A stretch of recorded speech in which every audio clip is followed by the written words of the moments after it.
Well, I think most people, most observers would acknowledge that he has received what appears to be some special treatment, things that would put the average American in intense, significant, severe legal jeopardy. It seems as Hunter Biden has not suffered those consequences. It was the judge, it seems, rightfully had great concerns about the plea agreement and the reason why it was dismissed or thrown out and why they're back where they are today. However, the issue is not really Hunter Biden, as I'm concerned, as far as I'm concerned, or as far as the country should be concerned.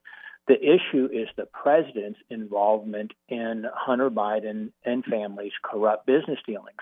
And I just want to remind the American people and our listeners, of course, that it was Joe Biden who multiple times over in a debate in October of 20 and multiple times afterwards said he never talked with his son about his business dealings, that he had no knowledge of his family's business dealings. That is demonstrably false. It's overwhelmingly false. And I think that the House Oversight Committee has done amazing work in trying to uncover that. And there is growing, mounting evidence to implicate the president in his activities as vice president, helping to enrich his family, helping to enrich himself. That the communication between Hunter Biden and the vice president's office, the timing of visits overseas and phone calls made with his business associates, testimony coming from Devin Archer and other business associates, even going back, of course, to the gentleman, Tony Bobolinsky, before the 2020 election, the IRS agents who've given testimony, and all of these people who provide this testimony, as you know, to the committees, are doing so at personal peril, at personal risk, at their own culpability if they were not giving truthful testimony. And Jamie Comer, the chair of the House Oversight Committee, as you know, is asking for all of this information to be released to the public, to be released to the media, to be held up to scrutiny for everyone to see. And so it's the president's involvement that is of great concern. I believe we may have the greatest political scandal in the history of the country, at least in modern times, that we actually have a sitting president who it appears may have been guilty of receiving millions of dollars in bribes in return for his actions as vice president, and how those actions or the money that the family apparently has made from these business dealings, how it might have influenced policy as it relates to Ukraine, as it relates to China. And all of this, again, was totally dismissed out of hand by the vice president, then vice president, now president, saying he didn't even know, had no knowledge of his son's business dealings.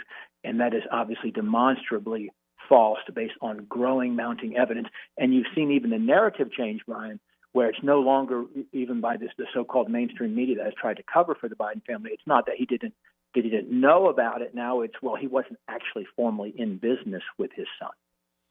Now, let's talk about the budget here. Do you expect that we will have one by the end of the month? Are we going to see, we'll need a short-term spending bill? Is that a possibility? Are we looking at a government shutdown? What do the tea leaves read as far as you look at them?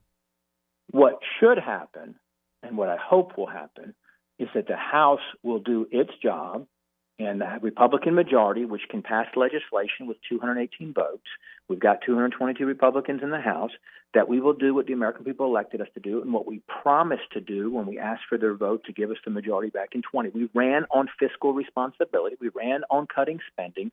We ran on reversing the harmful Biden policies that were destroying the country and are destroying the country and under which the American people are suffering, spending being our primary responsibility. And the reckless, excessive, unprecedented spending causing the inflation, the increase in interest rates, and all the grocery costs and the anti-energy policies that are causing the spike in gas prices and utility prices, all those things we ran on.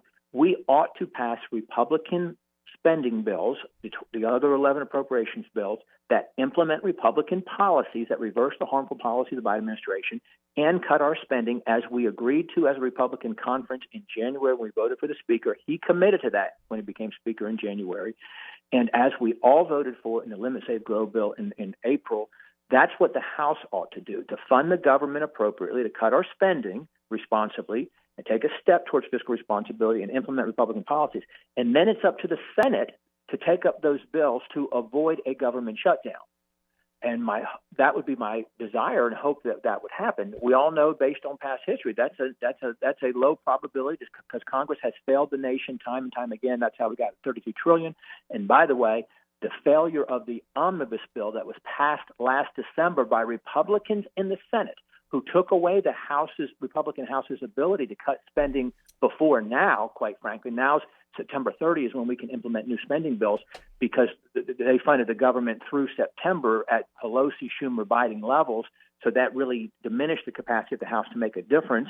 We should have used the debt ceiling as leverage to do that. We failed to do that. The Speaker failed to lead in that regard. The Speaker is failing to lead right now, quite frankly, in leading the conference to pass our spending bills that we should have passed in July before we left for recess, and that we ought to pass when we get back in September. So, however, I do fear, Brian, that the country is going to lose, that Republican leadership will fail us and join with Democrats to pass a short-term CR with no wins for the American people, no policy changes, and all that does is extend the Biden, Schumer, Pelosi spending from last year and kicks the can down the road. On that, let me ask you something there, because you obviously know that the speculation is not just that the Speaker might work with Democrats for a short-term spending bill, but also on to complete the budget itself. I mean, he's got a very small majority. I don't know whether he's really going to try that or not. But if he does, how long would he still be the Speaker? Well, the Speaker has a choice. It's a great question. The Speaker has a choice, and you've touched on it there. These are binary choices. He can either choose to work with the Democrats and keep the Biden-level spending in place and fail to implement Republican policies and fail to cut spending and do what he did with the debt ceiling, which was an unlimited increase of the debt ceiling through January 25, as much as we can gleefully come together and spend money. Brian, we are on the verge of having a Republican Congress spend more money than all but the COVID Congresses in the history of the country. So we have a Republican majority. We could do that with a Democrat majority. We could do that with a Democrat Speaker. That's choice number one. The Speaker can do that. Choice number two would be to do what I just said. Let's pass Republican bills. Let's force the Senate to sign those and avoid a government shutdown, because the Senate only has 51 Democrat votes. They cannot pass legislation on their own like we can in the House, because they don't have 60 votes. We can do that, Senate to Senate. However, that said, I believe everything is on the table in terms of trying to hold the Speaker accountable. He must lead. We're calling on him to lead. I have personally challenged him directly in small group meetings and in front of the entire Republican conference to be a historic, transformational Speaker that stares down the Democrats, that forces them to caper once, that reflects the will of the American people, which is reflected in the House majority, and be a transformational Speaker that we haven't seen in 30 years since Newt Gingrich.